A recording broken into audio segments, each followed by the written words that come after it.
WeInfuse Podcast, episode 77.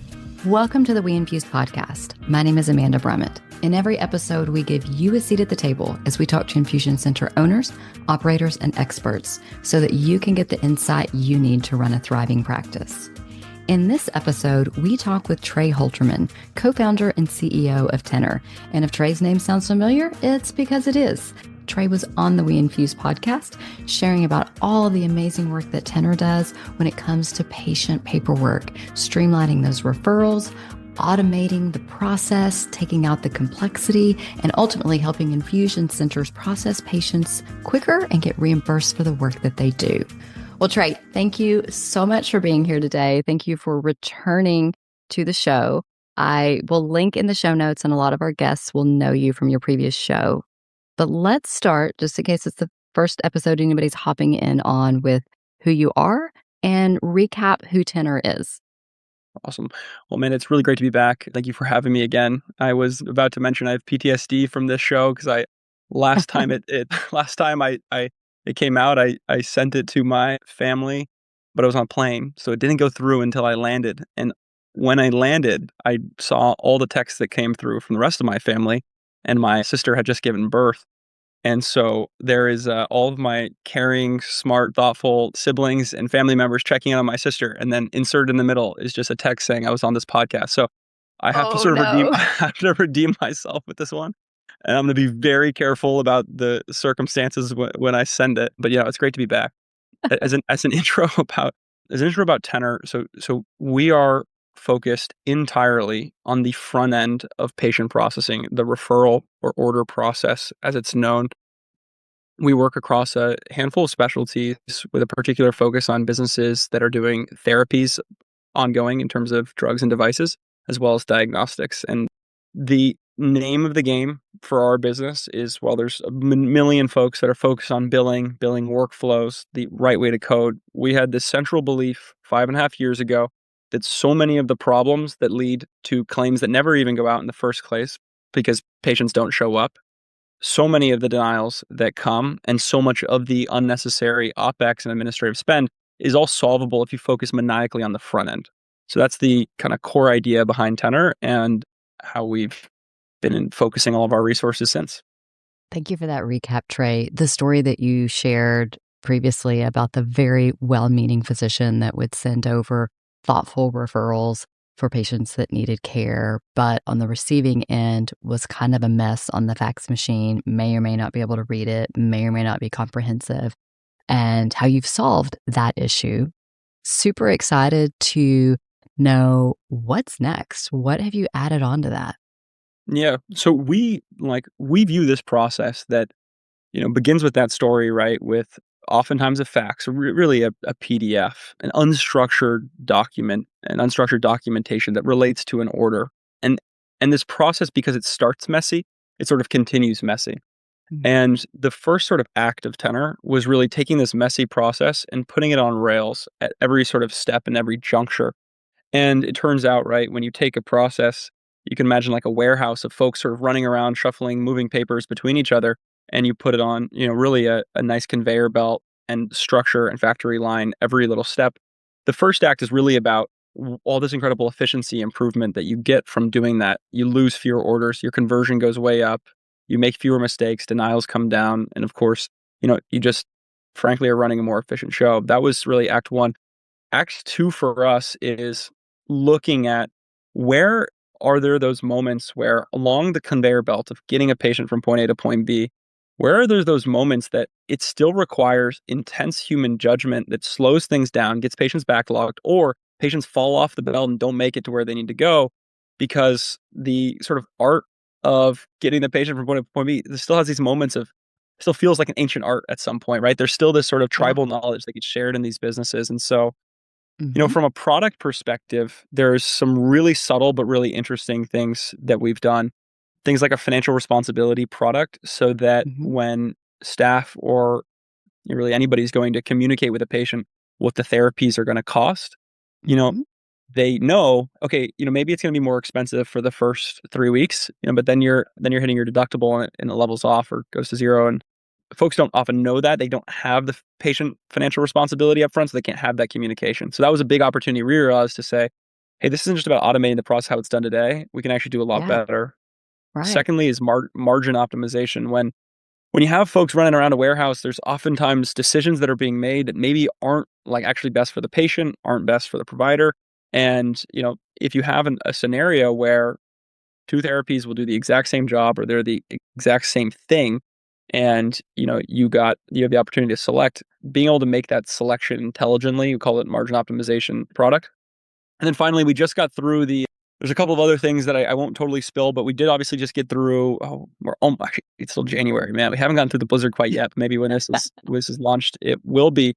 We obviously did a really fun ad around that, but we built a bunch of dedicated product for folks that really get hit with the blizzard, so that the annual chore, the annual just insane messy chore that folks have to deal with. And Explain what the blizzard is and explain what happens if you don't fare it well.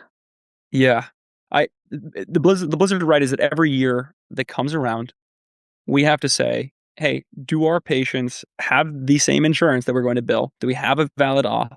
And are we going to get paid? I'm like trying to keep it in super, super like the simple way that I view it. It's just like, hey, do we still have the insurance that paid us last time? Is this still going to pay us this time? And because insurance is changing around that calendar year, we got to check. So how do folks check, right? It's this pretty maniacal process, right, of running these eligibility and benefit checks, calling payers, filling out new forms, requesting additional auths.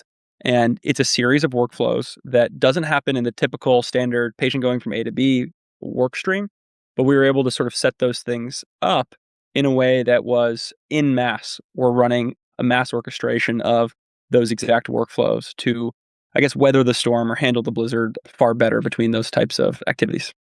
Yeah. And then if people don't manage that well, patients show up for treatment and have changed insurances and we have no idea. Oh yeah, exactly right. You can be down, you can be dispensing therapies that you're not going to get paid for. You can have patients show up and you can't, treat them. A lot of those really iconically frustrating moments with providers for patients is this type of thing where you show up and it's like, oh, actually, we don't have your documents on file. Sorry. I mean, I don't know anybody that hasn't experienced that in some capacity.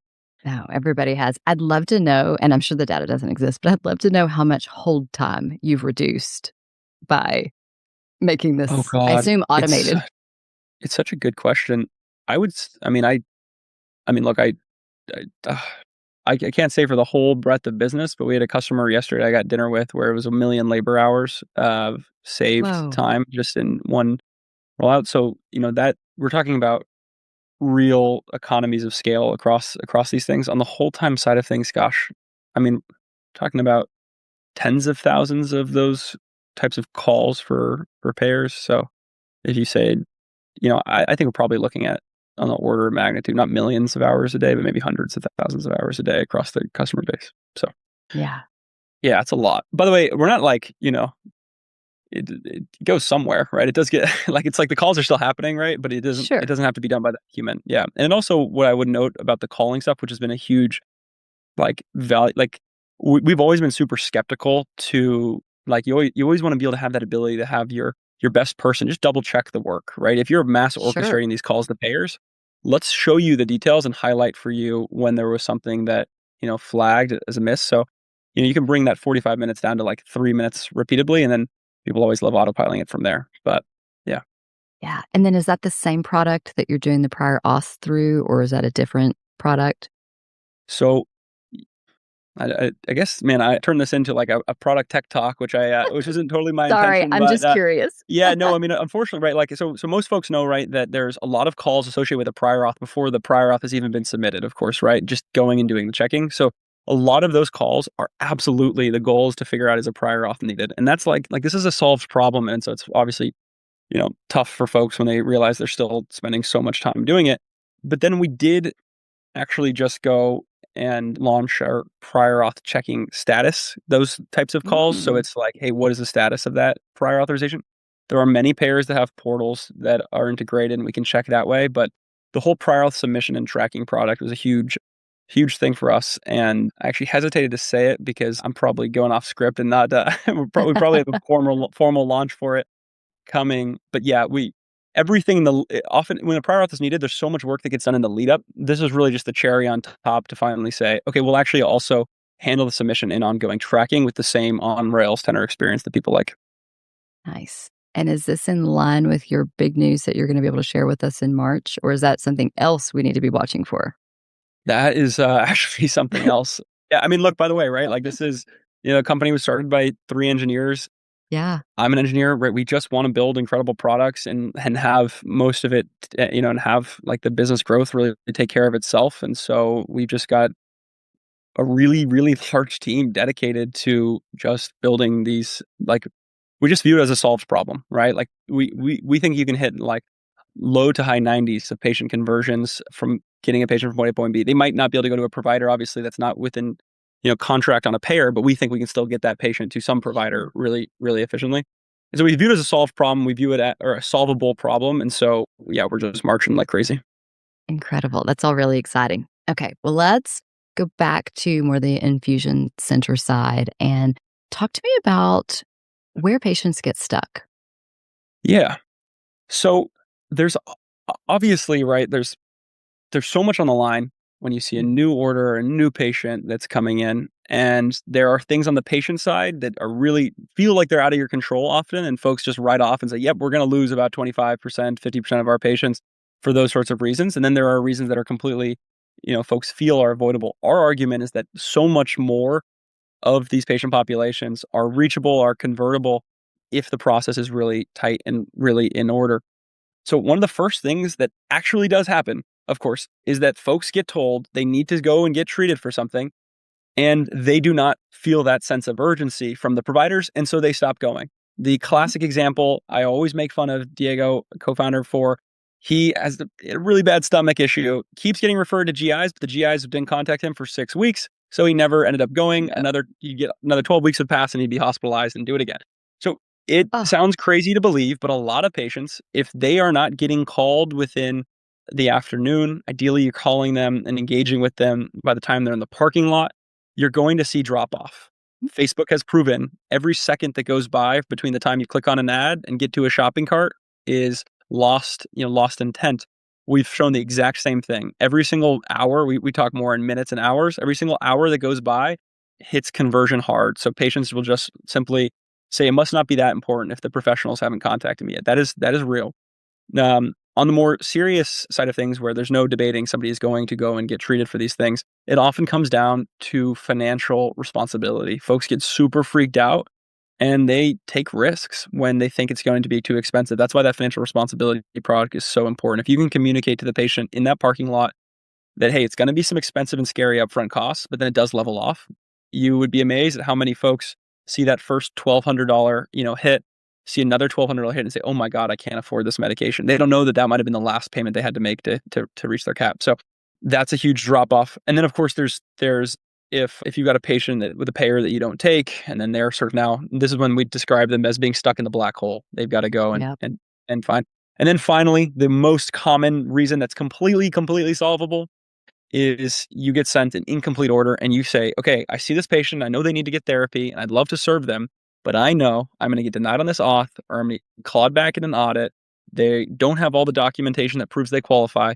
And in begins the sort of ping pong game going back with that referring provider. And that's all core sort of Tennr product that was built to solve those main problems. It's how quickly can you get back to that referring provider? How quickly can you communicate to your sales team what you're missing so they can march into that office, get the documentation, and get the patient on their way. Those are the main reasons: missing documentation, confusion around payer, financial responsibility, or sense of urgency because of speed. Those are the big things we look at. Yeah, that all speaks to business development, patient experience, and I would add, as a former practice administrator, risk management.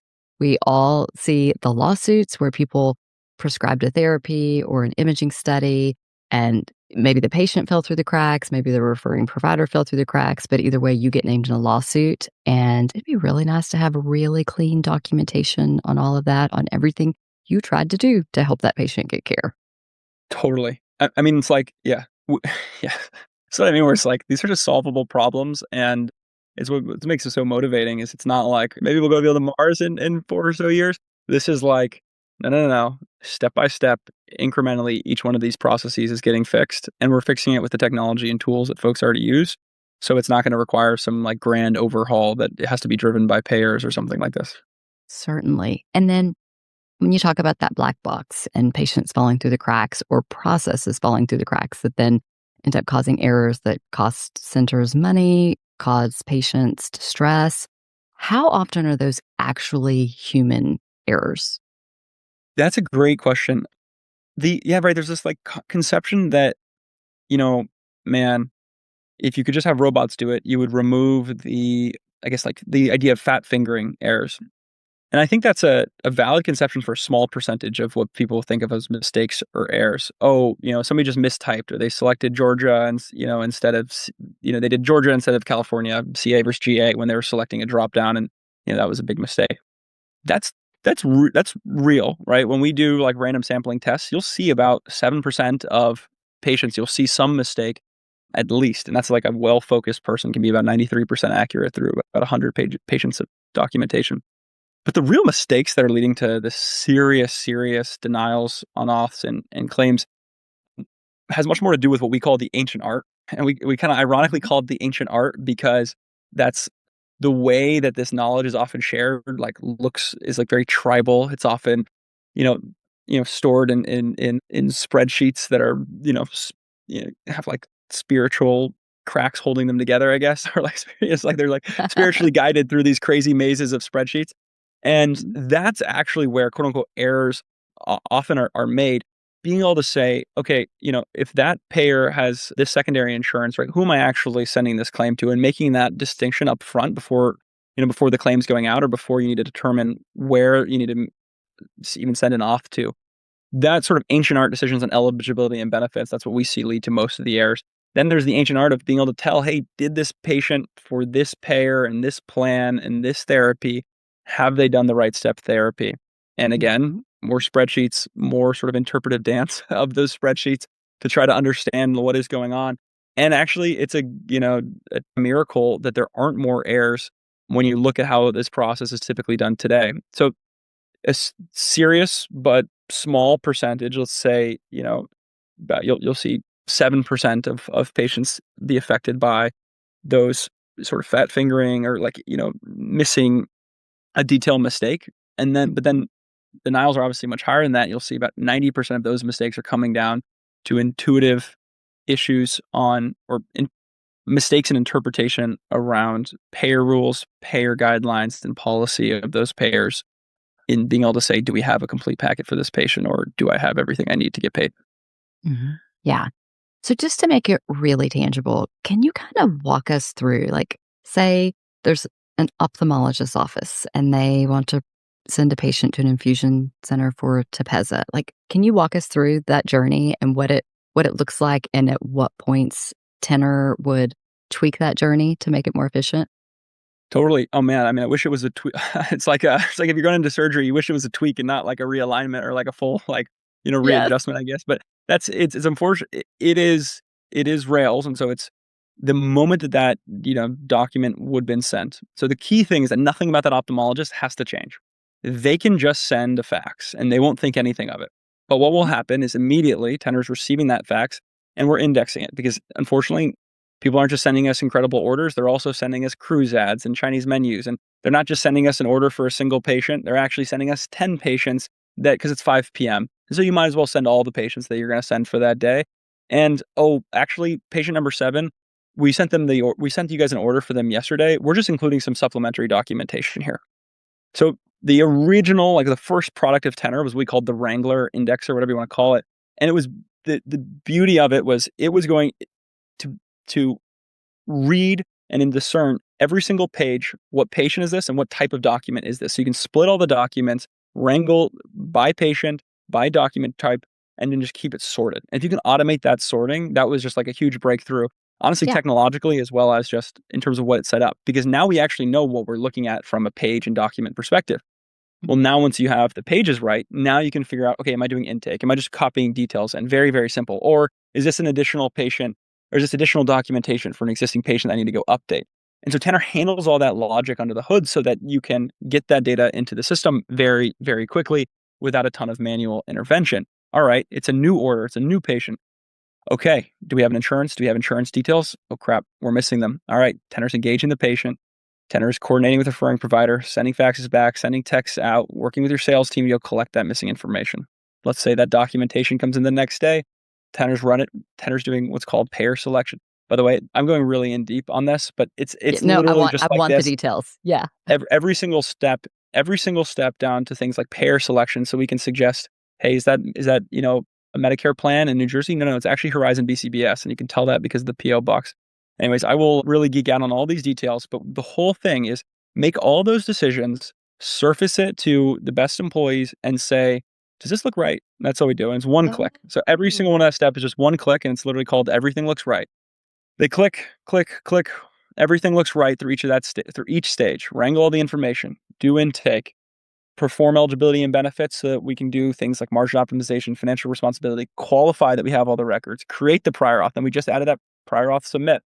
At all points in time when we're missing documentation, we know we're missing because we maintain this massive guidelines library that tells us what might be missing. At all points in time, you're coordinating, you're sending, you're keeping the sales reps in the loop. We have an experience for the referral source so they can see the status of all their patients and all of that good stuff. But if they just want to keep sending faxes, that we're happy to support that. And then the kind of beautiful thing that folks really love is that once you hit 500 reviews, so once you've done that process 500 times, and we really do make you do it 500 times manually where you click everything looks right, that unlocks our feature called autopilot. Imagine you're driving a Tesla, maybe you have to drive 100 miles, let's say, and then you can unlock autopilot. The reason you have to do a 500, even as an independent provider, is because everybody does things slightly differently. Everybody says that page is actually this, or we interpret that guideline like this. And so for us to be able to safely turn on autopilot and tell you with confidence how much of your documentation we can autopilot without any human in the loop, we need those 500 reviews. So everything that I kind of described in that first part is put the process on rails. The second part is bring in some machines. That's the autopilot portion. And then the third part, what we're spending all of our time today on, is all this incredible like workflow optimization, things that operators aren't even thinking about because it would be so expensive and so hard to train massive amounts of people to do it. You would never even be able to think to. It's like machining microchips, right? If all you ever thought you had it as for your sort of tools was humans with big screwdrivers, you would never even sort of be able to think about, a microchip. But when you bring in this type of tooling and this level of sort of system, you can just get to really higher levels of decisioning and margin expansion ultimately as well. Yeah. And then once you're in that autopilot phase, is there a natural point at which you spot check or audit? Or is there something in the process already, like maybe denials, that sort of force that piece to where you don't have to build in an extra automation? Oh man, yeah. I mean, it's like making me really realize like this is all that I do, I guess. Because so we have two. You literally described both of our products though, which is cool that you intuited them. And I know nobody told you about this. So we have one thing called quality control, which allows a manager at any point in time to go take a random sampling and double check either their team or the autopilot, and that serves as a feedback mechanism to basically reinforce how confident our autopilot models are. We will also flag when new type of documentation is coming in that drives people to go look at quality control. So that's really fun. And then two is, the customers that work with us every 90 days, when we're looking with them at denials and conversion data and trying to make sure that we can see the two. I wish it was some like fully automated, super clever system that took denial codes and reported back into it. Unfortunately, it's still a little bit of witchcraft, and we're much better off looking more broad strokes at our customer base and saying, we need to fix this about our payer selection. So unfortunately, there's still a human on our side that like looks at that, and we've just brought in specialists that are able to. But it's cool, right? Because if we see denials that are happening for a certain reason that are solvable upstream, we can make a change to our payer selection product that fixes it across the board. And so there's this like herd safety, I think, and herd improvement that we're seeing with products like that improve. But I know kind of what you're getting at, Amanda. It's like self-learning system on the codes, and that would be really cool. We're not there yet. Cool. Well, it sounds like you'll get there because you've figured out a bajillion problems already. So this all sounds incredible and like something that every medical practice, every infusion center would want. How do people know when they're to the point that they're ready for something like Tennr? Yeah. Well, I think, unfortunately, right, like sad to disagree with you, right? I think hopefully everybody, is excited about fixing these processes. It sees and understands sort of what it does for their businesses. But the reality is, right, my dad is in his, talk about second, third acts. I guess he's in his final act and he just runs a wine store, right? And so he's got a lot of inventory. He's taking some online orders, doing some auctions. He does not need, an Amazon fulfillment center factory line system Nope. to, help the guys in the back, bring forth the wine and validate the orders. Yeah. And I wouldn't advise him to get that. And so there's folks that are at a certain size where, it's just a couple of people and they're getting the job done and they're fine with it. And it's like, hey, you're not going to benefit from, bringing in this sort of technology.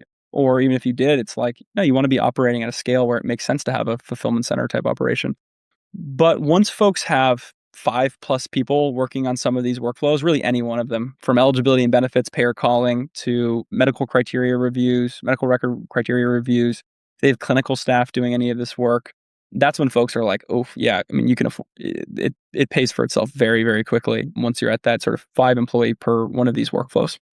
Nice. And then is it all integrated with WeInfuse? Is it something that just works seamlessly? It actually does, yeah. With Reese and Brian, they're the best, and we've spent so much time mutually building out an incredible suite of integrations. And I mean, look, like everybody talks about how, DoorDash is making, ordering through ChatGPT easier, and it's so cool because they're working with agentic companies. The reality is, in the medical world, where we're seeing so much of the cool applications of this type of technology really play out and affect people's lives. You got guys like Reese and Brian that 2 years ago were like, yeah, we want to make it easy for these types of agentic systems to work, with our systems and bring the most out of WeInfuse and help our providers grow as quickly as they can. So yeah, it's been an awesome partnership, and we love, there's just a million things. You talked about solving a million problems, a million problems that WeInfuse solves that we just don't even want to touch. And that's what makes the magic work. Yeah. Well, Trey, any final thoughts that you'd want to share, or anything you need to say to redeem yourself as a great brother to your sister? Well, so I guess it's been, Kiara had her 1-year birthday. So I guess happy late birthday to Kiara. And I guess when she can make fun of me for this podcast, that will be funny. So I'll send it to my sister and hopefully redeem myself. But no, I lay myself bare to my family again and hope they forgive me. So anyways, Amanda, thank you so much for having me. It's a total blast and had a great time. Well, there you have it from Trey Holterman of Tennr on all things being a great uncle, plus how to improve your efficiency and reimbursement using their automations. If you're already using the WeInfuse software platform, be sure to ask about the Tennr integration. And if you aren't, I highly encourage you to check out the WeInfuse software as well as RX Toolkit's web-based resources. These tools can save you time and money in your center while making infusions safer for patients and caregivers. My name is Amanda Brummett, and we'll catch you in the next episode.